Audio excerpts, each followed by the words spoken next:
Sup, chat? Play cashier. It's been an interesting little day, man.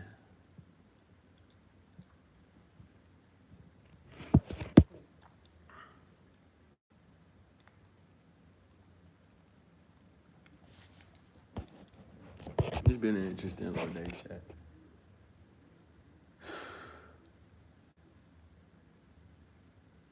You know,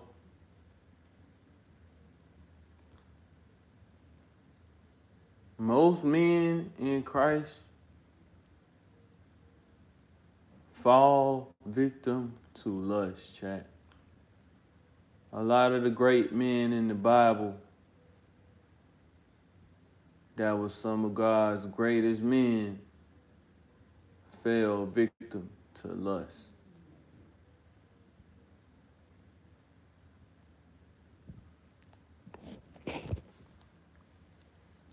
It get lonely on this side, chat.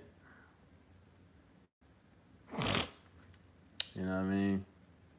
And I seen, I forgot bro name, but on Instagram he made a post saying like, you fall victim to lust when you lack the fear of God at that moment.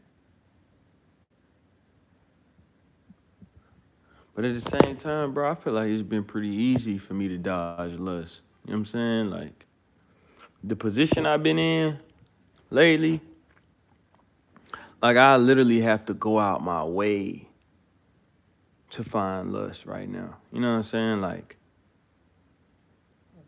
because for the most part, bro, what's that? My phone about to die. 10%. For the most part, Chad, women been respecting the fact that I'm on this journey. You know what I mean?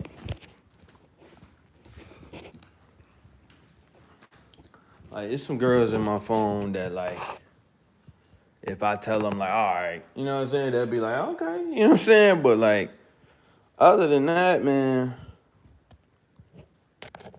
you feel me? Girls is respecting the journey I'm on.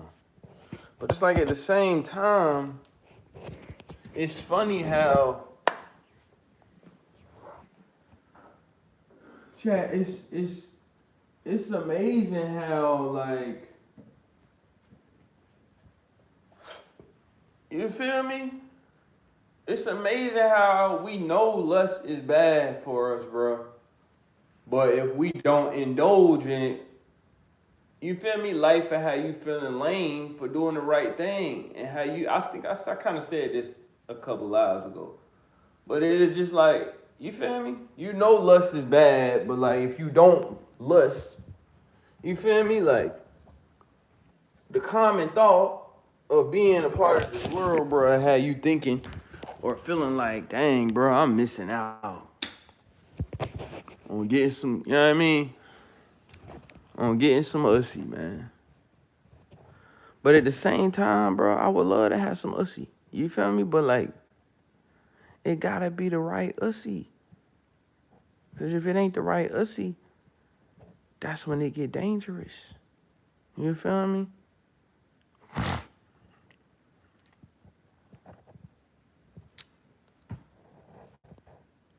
So like, you know,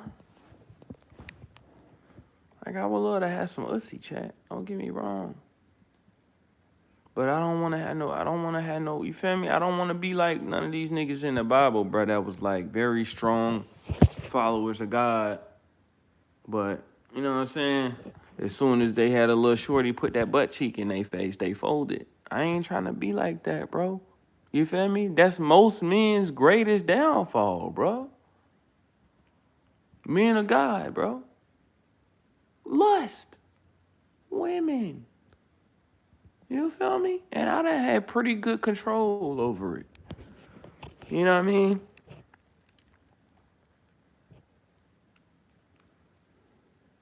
But at the same time, nigga, waking up and saying, like, waking up and just before you even wake up fully and get your day started, just automatically just choosing the word no. It's like you wake up every day and you got a button to click yes, you got a button to click no. And every day you just waking up, before you even open your eyes, you just, you know what I'm saying? No. And then open your eyes, it's like, that's a rough thing to do, man. It's definitely not for the weaknesses. You know what I'm saying?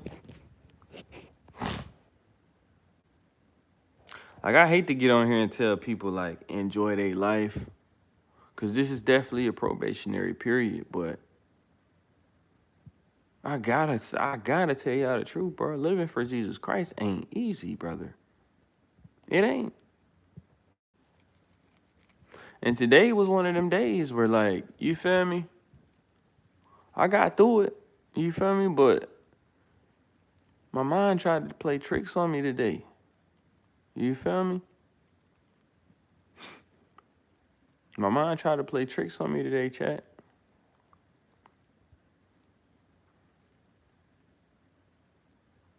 You know what I mean? Niggas started like, I don't know, bro. It was crazy. Niggas started like,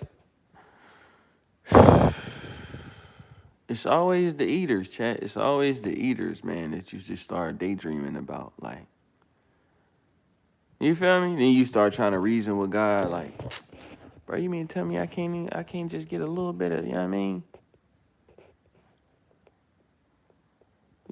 I can't get a little bit of toppings on my taco, man. And you already know you can't get no toppings on your taco, man. But it's like, dang. That's probably, and this is exactly why I be like realizing why, you feel me? Most, not even just men, bro, but most humans fall victim to lust, cause it's just like a lot of people can't imagine going the rest of their life without getting any type of action. You feel me? Cause like I say before, right? Marriage is not guaranteed. You feel me? Even though I don't feel like nobody was put on this earth to like just die alone, marriage ain't guaranteed. So it's like, but at the same time, I feel like it's all depending on like how you think about it, right? Cause like the Bible also say like, ask God what you want. Like, ask God for what you want, man. As long as you're obedient, He'll give it to you. So it's just like, I don't even want to think in a way that like I'm just finna go the rest of my life without, you know what I'm saying, getting some good ussy, man. You know what I'm saying? But you feel me? So it's like, cause I ain't gonna lie, like, now if I wasn't obedient, then it'll be like, dang, bro. You feel me? It probably be easier for me to just go sin, cause I know I'm already not being obedient. So it's like, all right, well, I ain't been the best follower of God, so I might as well just, you know what I mean? Call me a little shrimp doodle, get slurped off real quick. You feel me? But it's like, I've been super obedient, bro. So it's just like, I know I'm like very close to like, you feel me? The next time I go outside, I might run into my wife. You feel me? So it's like, you feel me? Let me just stay down, bro. You feel me? Like, I'm so high up in the obedience ranks, if that's a thing, let's just keep going. You feel me? Why would I, you know what I'm saying?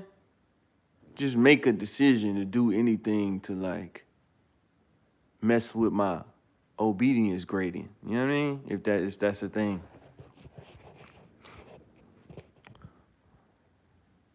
You know? But we got the Book of Esther, chat. 10 minutes, man. Let's lock in. All right? All right. I feel like some of y'all be like tired of hearing me talk when I be getting on live. But like, I get on here to talk. So, feel me? And read the Bible, but y'all know what I'm trying to say. Boom, boom, boom, boom. You know what? You know what? Like make it rat. It's like I don't know what's up with like content, bro. But it's like when you ain't got nothing else to do, it's like content just kind of like fill up. You know what I'm saying? I don't know. But it's like, all right, I'm cool with not smoking weed. I'm cool with not, you feel me, drinking no liquor. I'm cool with not having no sex.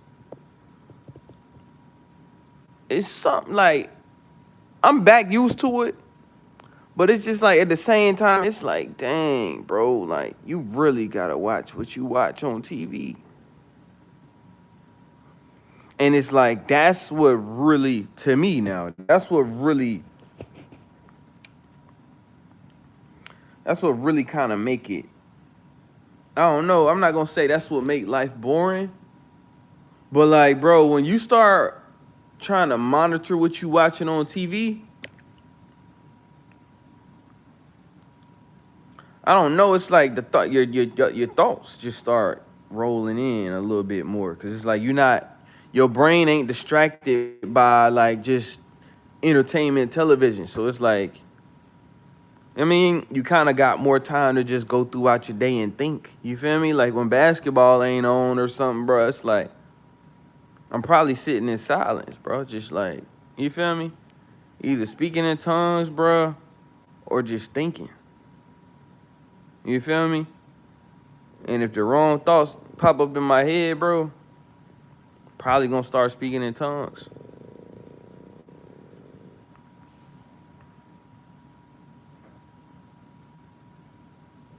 Bro, living for Jesus Christ ain't no joke, chat. If I didn't care so much, I probably wouldn't be living for Jesus Christ. You know what I'm saying? But like, I done got to the point where I care too much, bro, about Jesus Christ. And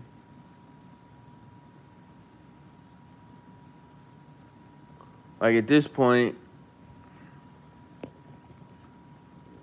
I start to feel weird when I even have the thought about not indulging in the Bible every day or not like getting some type of content out for the. It's like I done got in the routine, and it's like I just know God is like, you know what I'm saying? When you pay more attention to God, God pay more attention to you. You feel me? So it's like I know I'm under the Jesus Christ microscope. You feel me? And the fact that I know I'm under the Jesus Christ microscope, chat, you feel me? It's a lot harder to let God down versus like when I was already sinning and not really thinking about letting God down.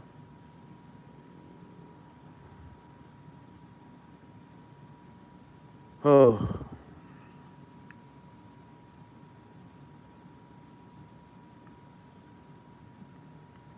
Don't make fun of me, chat. I'm just on here trying to be transparent with y'all, man. You know what I'm saying?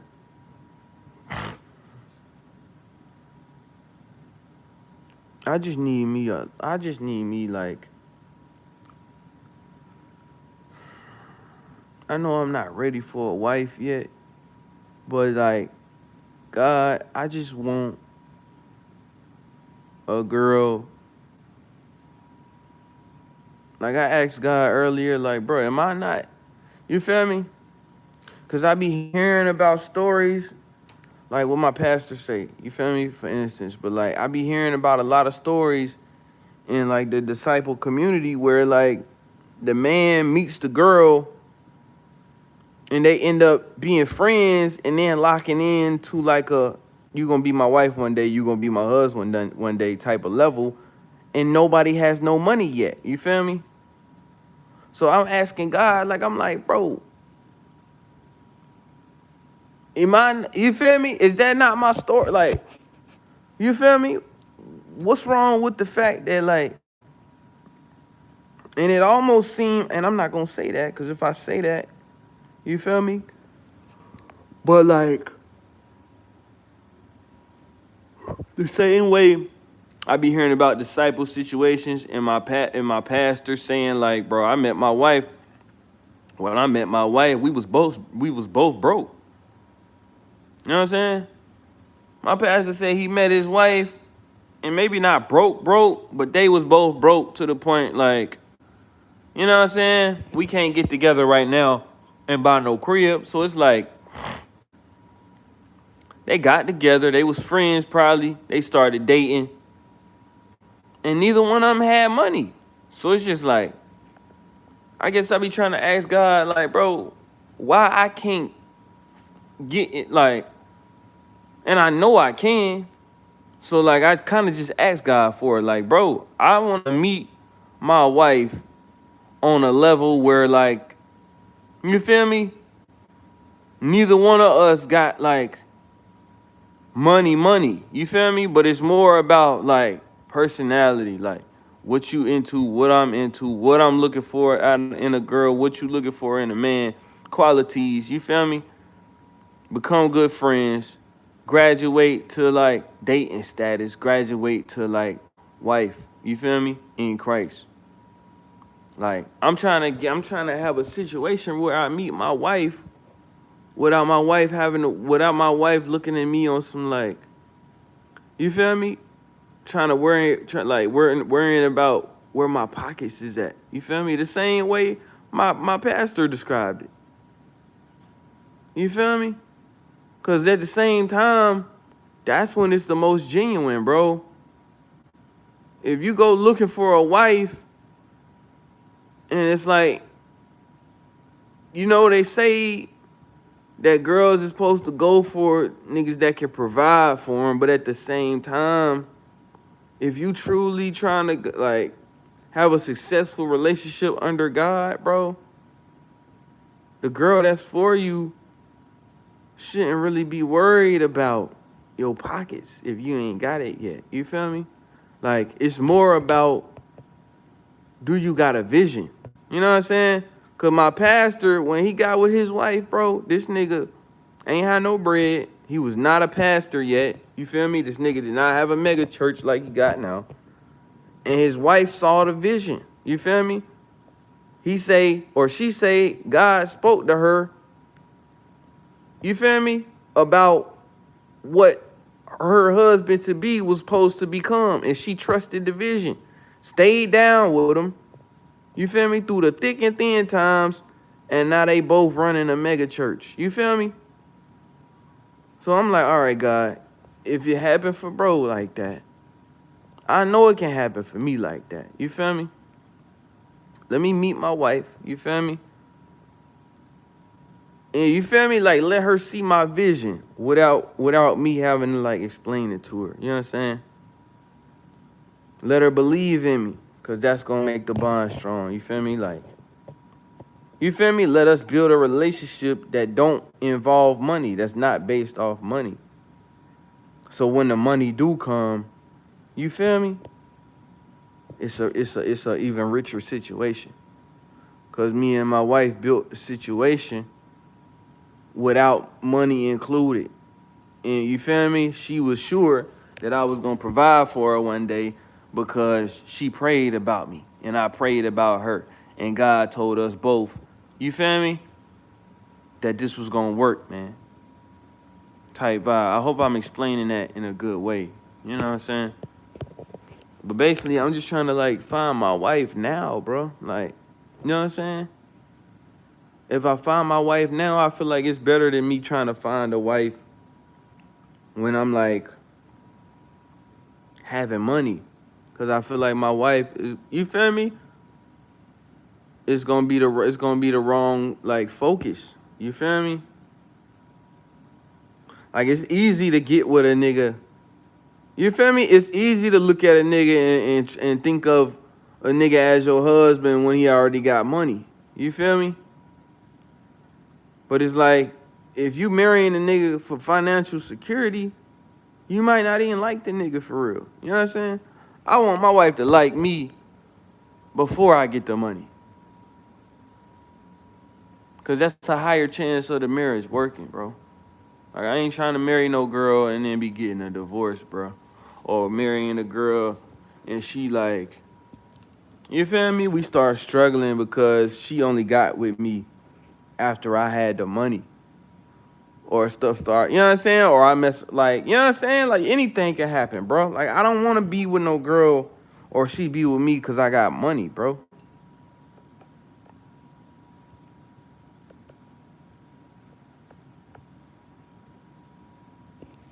Anyway, chat.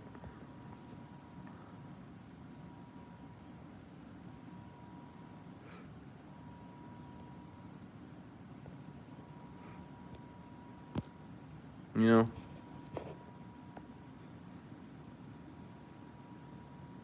I feel like, you know what I'm saying? I might not explain. I feel like I did. I kind of feel like I didn't. But at the same time, I know, like, you feel me? Disciple people that's in my community understand what I'm saying. I feel like you don't agree with what I'm saying right now because you're not in the Word of God.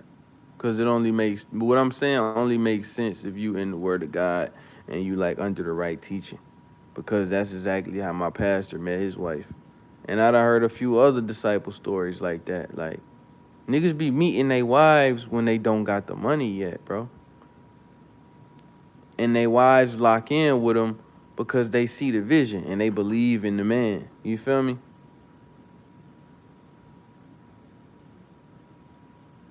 Like, it's easy to lock in with a man when he already done, like, made his vision come to reality. But once the woman latch on to that, it might not last because she latched on for the wrong reasons. You feel me? And that's scary, bro. That's scary. Anyway, we got Esther, chat. Let's do it. Welcome to today's video, where we'll dive deep into the fascinating and powerful story of the Book of Esther from the Bible. The Book of Esther is a story about courage, faith, and God's providence, even when his name isn't directly mentioned. It's filled with twists and turns, dramatic moments, and a strong message about standing up for what's right. Oh, what I just did. Oh, no. We gotta start over, man. Why did I do that? Why did I do that, chat? Yo, niggas used to say I look like Steve Urkel back in the day.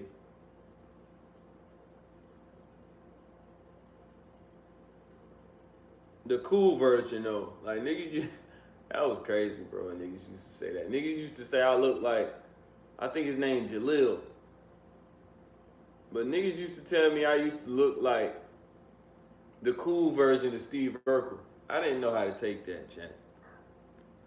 I don't know how I just thought of that, but I remember niggas used to. I don't even remember who used to tell me that, but like, niggas definitely used to tell me I look like the cool version of Steve Urkel. And I'm just like, what? Welcome to today's video, where we'll dive deep into the fascinating and powerful story of the Book of Esther from the Bible. The Book of Esther is a story about courage, faith, and God's providence, even when his name isn't directly mentioned. It's filled with twists and turns, dramatic moments, and a strong message about standing up for what's right. So, who wrote the Book of Esther, and when was it written? The book is traditionally attributed to the Jewish community by an unknown author, possibly written around the 5th century BCE, after the events took place. It's set in the Persian Empire during the reign of King Xerxes I, and tells the story of a young Jewish woman named Esther, who rises to become the queen and saves her people from destruction. But what makes this book stand out? Why is it important? And how does it relate to our lives today? Stay with me until the end, and we'll explore how Esther's story teaches us about courage, God's unseen hand in our lives, and how he can turn situations around for good. Chapter 1, The Banquet and Queen Vashti's Rejection. In the first chapter of Esther, we're introduced to King Xerxes, the ruler of the vast Persian Empire, who decides to throw a massive banquet for all his officials and servants. After days of feasting, Xerxes calls for his queen, Vashti, to come and show off her beauty to the guests. However, Queen Vashti refuses, likely seeing the request as disrespectful. This angered King Xerxes, and he consulted his advisors. They suggested removing Vashti as queen because her disobedience could inspire other women in the kingdom to act the same way. As a result, Vashti is banished, and a search begins for a new queen. This chapter sets the stage for Esther's rise to power and shows the consequences of pride and disobedience. It also hints at the importance of God's timing and how he uses ordinary events for extraordinary purposes. Chapter 2, Esther becomes queen. In chapter 2, we are introduced to Esther, a beautiful young Jewish woman living in the Persian capital of Susa. She was raised by her cousin Mordecai after her parents died. When the king's servants come to select a new queen, Esther is chosen for her beauty and charm. Before being presented to the king, Esther follows Mordecai's advice to keep her Jewish identity a secret as they are living in exile. Eventually, King Xerxes is so taken by Esther that he crowns her queen. This chapter highlights Esther's obedience and trust in Mordecai's wisdom, as well as the beginning of her pivotal role in saving the Jewish people. Chapter 3, Haman's plot against the Jews. In chapter 3, we are introduced to Haman, the king's high-ranking official, who is promoted above all the other nobles. Haman's pride leads him to demand that everyone bow to him, but Mordecai refuses because of his faith. This infuriates Haman, and he decides to take revenge not just on Mordecai, but on all the Jews in the kingdom. Haman convinces King Xerxes to issue a decree that on a certain day, all Jews are to be killed. The king, unaware that his queen is a Jew, agrees. This is a crucial turning point in the story, as the Jews are now in grave danger, and it's up to Esther to act. Chapter 4, Mordecai's plea and Esther's courage. In chapter 4, Mordecai learns about the king's decree and mourns publicly, wearing sackcloth and ashes. He sends a message to Esther, urging her to speak to the king and save her people. Esther is hesitant, knowing that approaching the king without being summoned could lead to her death. Mordecai responds with one of the most powerful lines in the Bible: "Who knows but that you have come to your royal position for such a time as this?" This message challenges Esther to take action and shows how God places us in specific moments for his purposes, even if we don't always understand why. Okay. Esther, after much prayer and fasting with her people, courageously decides to approach the king. She asks Mordecai to gather the Jews and fast for 3 days, and then she will risk her life to speak to Xerxes. This chapter highlights Esther's bravery and reliance on God, setting the stage for a dramatic intervention. Chapter 5, Esther's banquet. In chapter 5, Esther invites King Xerxes and Haman to a banquet, but she does not immediately reveal her request. The king is pleased with the banquet and asks what she wants, offering her anything up to half his kingdom. Instead of immediately asking for the lives of her people, Esther invites them to a second banquet. This strategy shows Esther's wisdom and patience. She could have rushed into her plea, but instead she carefully sets the stage for the right moment. Sometimes waiting and planning with God's guidance is just as important as taking action. Chapter 6, Haman's downfall. In chapter 6, King Xerxes cannot sleep and decides to read the chronicles of his reign. He comes across the account of how Mordecai once saved the king's life from an assassination plot. Xerxes decides to honor Mordecai, but asks Haman what should be done for someone the king wants to honor. Haman, thinking the king is referring to him, suggests a lavish reward. However, to his horror, Xerxes orders that the honor be given to Mordecai instead. Haman is humiliated, and this marks the beginning of his downfall. This chapter shows how God can reverse the plans of the enemy and how even the proud will eventually be humbled. Chapter 7, Haman's fate and the salvation of the Jews. In chapter 7, Esther reveals her true identity to the king and exposes Haman's plot to annihilate the Jews. King Xerxes is furious and orders Haman to be hanged on the very gallows that he had prepared for Mordecai. The king also gives Mordecai Haman's position, and Esther is able to secure a decree allowing the Jews to defend themselves. The tide has turned, and the Jews are saved from destruction. This chapter illustrates the power of standing up for truth, as well as how God can bring justice in unexpected ways. Chapter 8, the Jews are saved. In chapter 8, Mordecai and Esther work together to ensure the Jews' safety. The king allows the Jews to defend themselves on the day of the planned attack, and they are victorious. The story ends with the establishment of the Feast of Purim, a celebration of the Jews' deliverance. This chapter emphasizes the theme of God's providence and the importance of remembering his deliverance through rituals like Purim. It also shows how God can work through human actions to bring about his plan. Chapter 9, the Feast of Purim. Chapter 9 focuses on the celebration of Purim, where the Jews rejoice in their victory and the defeat of their enemies. The holiday is established to be a time of feasting, giving gifts, and helping the poor. It becomes a lasting reminder of God's faithfulness and deliverance. This chapter serves as a reminder that God's plan is always bigger than we can see, and sometimes we must celebrate his faithfulness through acts of remembrance and gratitude. Chapter 10, Mordecai's rise to power. In the final chapter, we learn that Mordecai rises to a position of great power, second only to King Xerxes. He is recognized for his leadership and wisdom, and the Jewish people are in a time of peace and prosperity. Boys was having them do-rags back then. Demonstrates the rewards of faithfulness and God's ability to elevate those who... You would think do-rags is a new thing, bro. They were having do-rags back then, boy. Honor him. Key questions and answers. 1. Why is God not mentioned in the book of Esther? The absence of God's name in the book of Esther is a unique feature that has intrigued scholars and readers for centuries. While God's name is not mentioned in Esther, his presence and actions are deeply felt.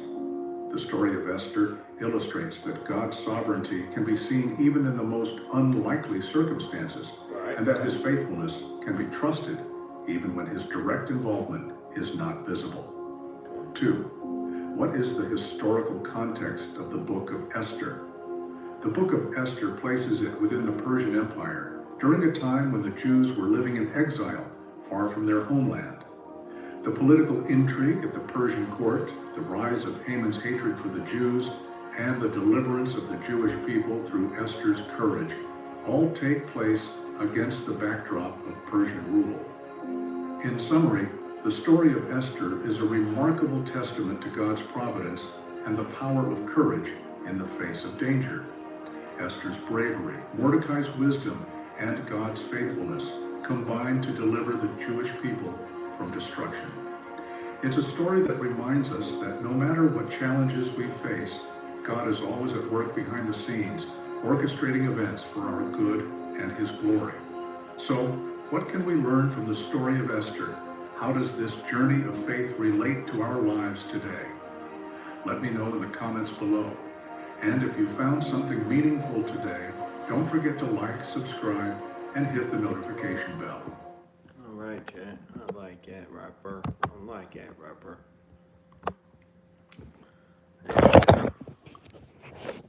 Esther was a bad little joint. You know what I'm saying? Esther was a beautiful little joint, chat. Shout out to Esther. I'll take me a little Esther up, going down through there, chat. I ain't gonna lie to you. Esther look beautiful, beautiful.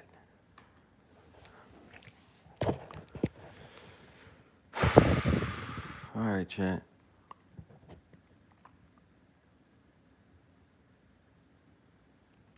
Well, that's all I got for y'all today.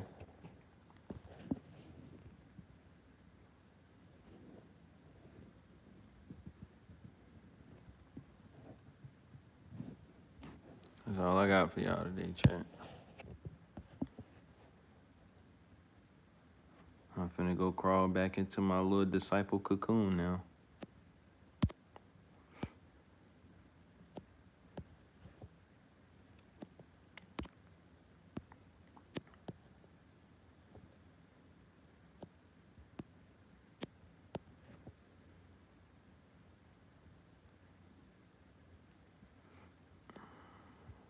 Okay.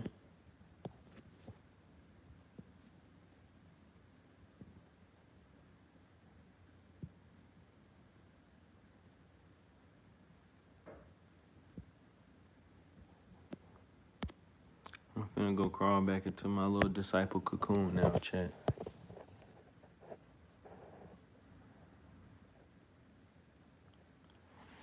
I hope y'all have a good day.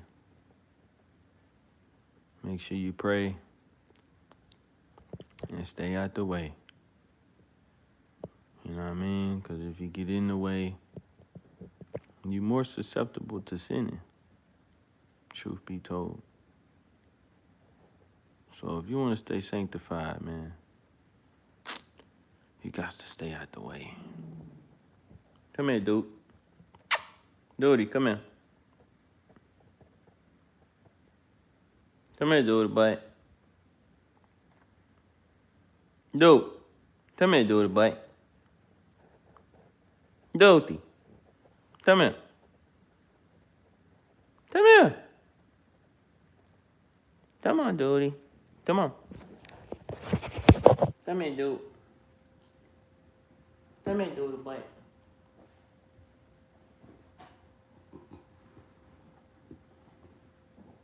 I don't even know why I let you out the cage, nigga. We ain't cool at all.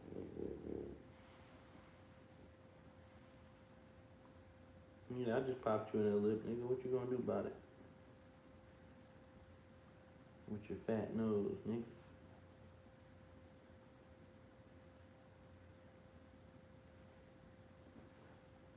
Your nose overlap, little nigga. How you feel about that?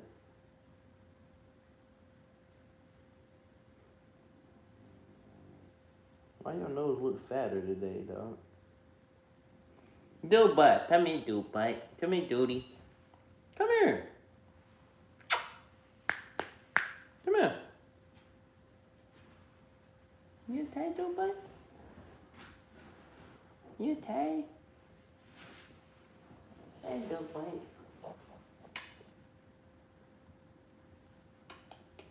You okay, dude butt?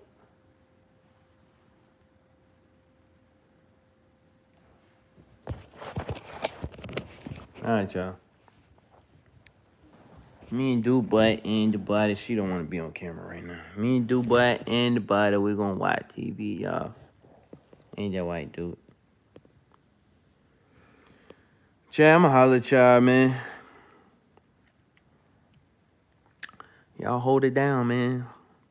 Hold your semen in. You know what I'm saying? Hold your orgasms in. You feel me? Stay pure from within.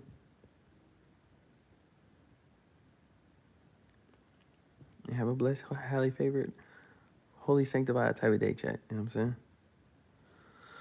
I might come see y'all, you feel me? I might come see y'all a little later today, or I might just tap in with y'all tomorrow, man. If I'm, you know what I'm saying? Just depending on how a nigga feeling, man. You know what I'm saying? If I got something good to talk about, then I might pull back up on y'all folk. You know what I'm saying? So, hold it down, chat. You know what I'm saying? Don't hold it up. You want to say something? No? Okay. All right, chat. Love y'all, man. Keep it locked, man. JC Network. What you doing?